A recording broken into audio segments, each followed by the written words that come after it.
civilmedia.mk.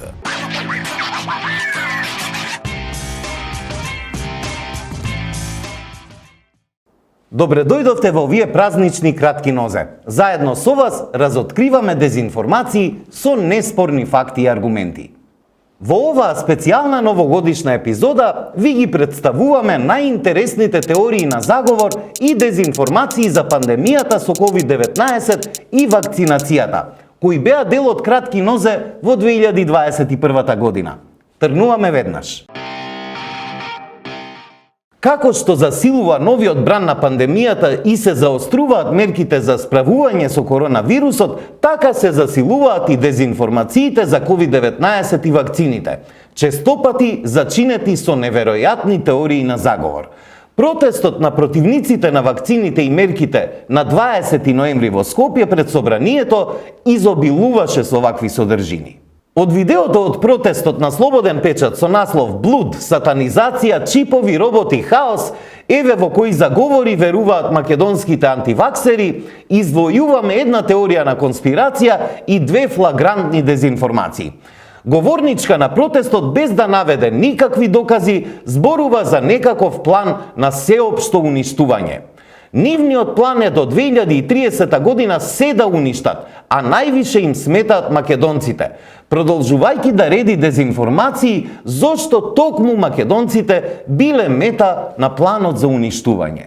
Нивниот план е до 2030 све да уништат, а највише им смета македонците. Знаете зошто? Зашто сме бренд во светот, зашто и писмо им даривме, и религија им дадовме, и многу други работи. И во Обединетите нации и Уставот македонец го пишуваше. Друга говорничка пак вели дека информира, а всушност изнесува груби дезинформации, вклучително и тоа дека многу луѓе се разболеле од самите тестови. Да продолжиме да информираме други, мислам дека многу луѓе веќе почнуваат да сваќаат што е финтата, дека тие работи што ги бризгуваат во крвта не се за нивно здравје, многу луѓе испоумреа од нив. Многу луѓе се испоразболеа од самите тестови. Дел од медиумските содржини сатиризираа со насловите и ги квалификува изнесените ставови како дезинформации и фантастични приказни. Освен прилогот со наслов "Блуд, сатанизација, чипови, роботи, хаос", еве во кои заговори веруваат македонските антиваксери, Слободен печат на 20 ноември ја објави и содржината видео не за вакцини, да за теории на заговор. Чавки вртат над собрание, ке станеме роботи. Но на дел од медиумите, дезинформациите од протестите им легнаа одлично за ловење на публиката со сензационалистички наслови, без соодветно оградување или посочување дека искажаното не е подкрепено со факти.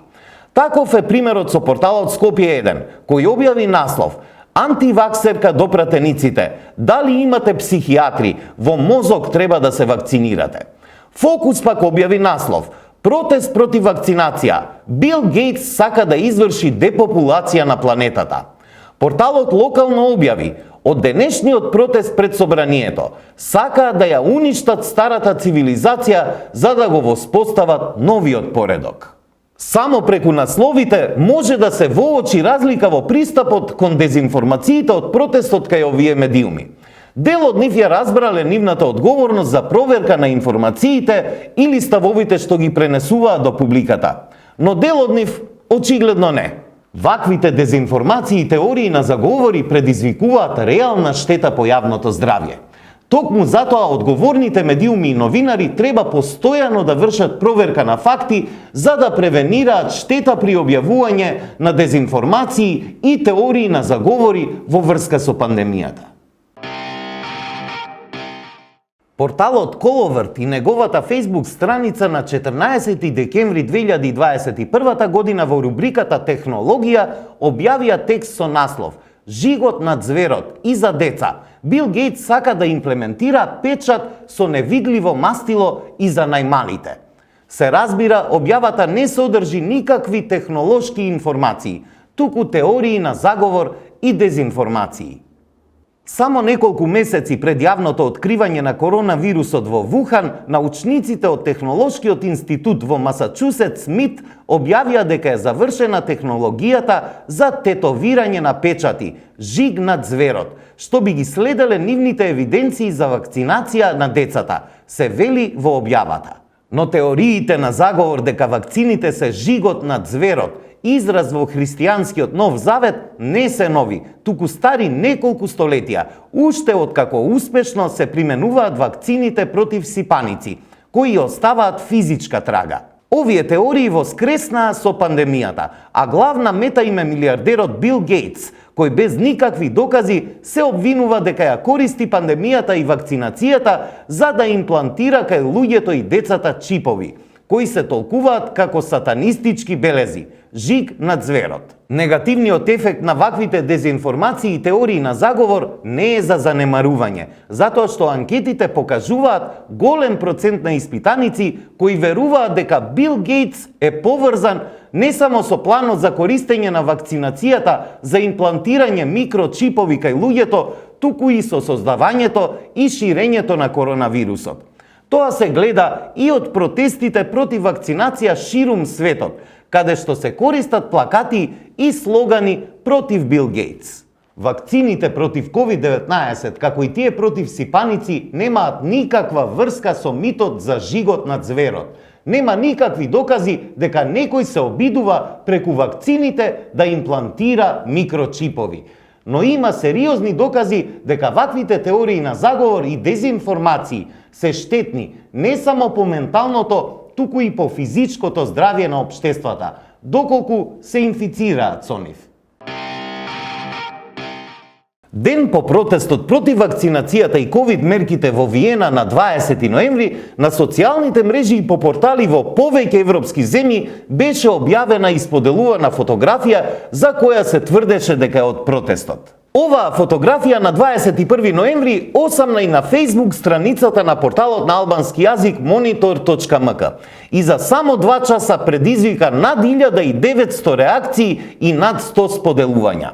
Но по повеќе укажувања во коментарите од публиката дека фотографијата не е од протестот од Виена, содржината беше избришана од Facebook страницата на Monitor.mk. Всушност не се работи за протест во Виена во 2021 година, туку за антивладин собир во Москва пред 30 години во март 1991 година. Оригиналната фотографија на која се гледа плоштадот Манеж е снимена од Доминик Молард, фотограф на Associated Press. Овој протест во 1991 година собра околу 500.000 луѓе кои повика на оставка на советскиот претседател Горбачов. До крајот на годината Советскиот сојуз беше распуштен. Пишува Reuters во содржината со наслов "Проверка на факти". Фотографијата покажува илјадници луѓе на протест во Москва 1991, а не Виена во 2021. Но ова не е прв пат оваа фотографија да биде искористена на ваков начин. Истата фотографија од Москва 1991 послужи за дезинформирање за протестите во Париз на 31 јули годинава. И тие дезинформации беа разобличени од белгиски факт-чекери од knack.b, кои направиле ретроактивно пребарување преку TINAI, Google Images и Yandex. Од резултатите на Google заклучиле дека фотографијата почнала да кружи на Twitter на 31 јули, но дека предходно може да се најде и во напис на француската веб страница AgoraVox, објавен на 26 јули, неколку дена пред протестот. AgoraVox започна како веб страница за граѓанско новинарство, но според францускиот неделник L'Obs, во последниве години станала платформа за теории на заговор, велат белгиските проверувачи на факти. Навистина широка е палетата на дезинформации за пандемијата, од неверојатни вести за прскање со вакцини од небото, чипови, па се до вакви манипулации со фотографии, кои делуваат безопасно, но се намерно смислени и имаат цел да ја убедат публиката дека противниците на вакцините се многу и се во право. Едно е сигурно, содржините кои се однесуваат на пандемијата, вакцините и мерките се претворени во поле на вистинска битка на табори. Бидејќи медиумите и јавноста се поларизирани и под влијание на разни политички и економски интереси, публиката треба да го зголеми многукратно вниманието. Добро да проверува пред да поверува. Во насловот едно, а во прилогот друго. Уште еден таков пример е насловот Pfizer наефикасен против смртен исход, Синовак против хоспитализација, кој осамна на интернет порталот на телевизија Сител на 2 декември 2021 година. Но во најавата на вестите на телевизија Сител во 19 часот се тврди нешто друго. Pfizer наефикасен во спречување хоспитализација, најмал број смртни случаи меѓу вакцинираните со Синовак, истражување за ефикасноста на вакцините во Македонија. Истото тврдење спротивно од насловот Pfizer наефикасен против смртен исход, Синовак против хоспитализација го има и на почетокот на видеоприлогот од вестите на YouTube каналот на Сител. Синовак најмногу спречува смрт, а Pfizer хоспитализација покажува правичната сеопфатна анализа на Министерството за здравство. По објавата на Facebook страницата на телевизија Сител, грешката во насловот ја забележаа и читателите, кои коментираа: насловот и почетокот на текстот не се совпаѓаат. Насловот е еден, а во текстот друго. Најголем број читатели читаат за жал само наслови, па така оние што не го видоа прилогот, а ги прочитаа само насловите на порталот, Facebook страницата и YouTube каналот на Сител, ќе бидат дезинформирани за резултатите од истражувањето. Која вакцина е најефикасна против хоспитализација, а кај која вакцина има најмалку случаи со смртен исход. Затоа, не е првпат ниту последен да препорачаме. Читајте ги содржините до крај. Не верувајте слепо на наслови, туку проверувајте и од други извори, доколку сакате да дојдете до вистината. Без оглед дали се работи за ненамерна грешка или злонамерна манипулација, насловите се често мамка. Не дозволувајте вие да бидете пленот. Повеќе портали објавија информации за сериозна студија која ја објави Discovery, како дел од изјава на наш лекар кој упати апел за затворење на школите и преминување на онлайн настава. Но да видиме што точно кажа лекарот во прилогот на телевизија Сител. Царовска, епидемиолошката состојба во училиштата е стабилна. Мехмедовиќ апелира на онлайн настава поради ковид и сезонски грип. Има една сериозна студија која што ја објави Discovery осигурањето во Јужна Африка, според која што и доколку хоспитализацијата кај повозрастните е намалена за некаде до 30%, кога е во прашање омикрон сојот кај децата, таа хоспитализација, зголемена за деца под 18 годишна возраст, школска возраст, е зголемена за 20%. Тоа е сериозна бројка која што не индицира дека треба сериозно да размислуваме за тоа да ги заштитиме и помладите, а не да ги препуштаме толку лесно на вирусот и на болеста и да сметаме дека лесно ќе поминат низ таа фаза на создавање имунитет и прележување на болест. Затоа уште еднаш сметам дека онлайн наставата е едно од посоодветните решенија, барем во овој период кога имаме зголемена циркулација на респираторни вируси. Но оваа изјава не е соодветно пренесена ни во прилогот на Сител, ниту од порталите кои спомнуваат само Discovery, без да кажат дека станува збор за осигурителна компанија Discovery Health, што ги наведува читателите на погрешни заклучоци дека се работи за телевизискиот канал Discovery. За резултатите од споменатата студија извести и Reuters на 14 декември, напоменувајќи дека наодите не се конечни, туку прелиминарни. По известувањето за зголемениот ризик од 20% за хоспитализација кај децата, иако има многу ниска апсолутна инциденца кај децата, има предупредување дека станува збор за рани податоци, а подоцна и тврдење дека научниците од Јужна Африка рекоа дека не можат да потврдат врска помеѓу омикрон и зголемените приеми на деца.